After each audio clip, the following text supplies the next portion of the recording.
I think about it like a winter storm, a serious one, the kind where you can't see very far ahead. The conditions keep changing, and the worst thing you can do is either pretend that it isn't happening or panic and make decisions out of fear. The people who come through a storm like this aren't the ones who predicted it perfectly.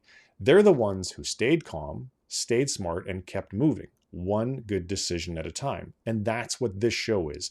Not a forecast, not a prediction, a flashlight. Every week, my plan is to have one honest conversation with someone who is navigating the same storm that we are. And one thing that you can do this week to move yourself in the right direction. I don't know exactly what spring looks like on the other side of all this, and you probably don't either, but I do know that it's there. And I know the people who find it will be the ones who refused to let uncertainty paralyze them in their tracks. Let's be those people.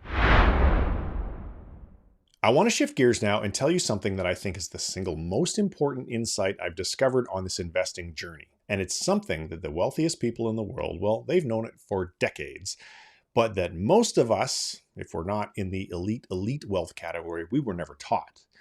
Here's the question I want you to sit with.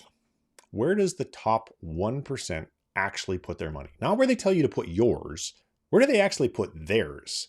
Well, the answer is in private markets, not the stock market, not index funds, private markets. So that's private equity, private debt, private real estate, private credit. The assets that are not traded on any exchange, you cannot buy through your brokerage account, and that most financial advisors never mention because they can't earn a commission for selling it to you. And here's why that matters more today than ever before. Most of us have been investing as though the stock market represents the economy. Well, it doesn't.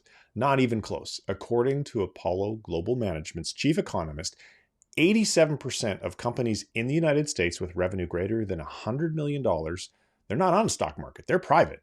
So let that just land for a moment.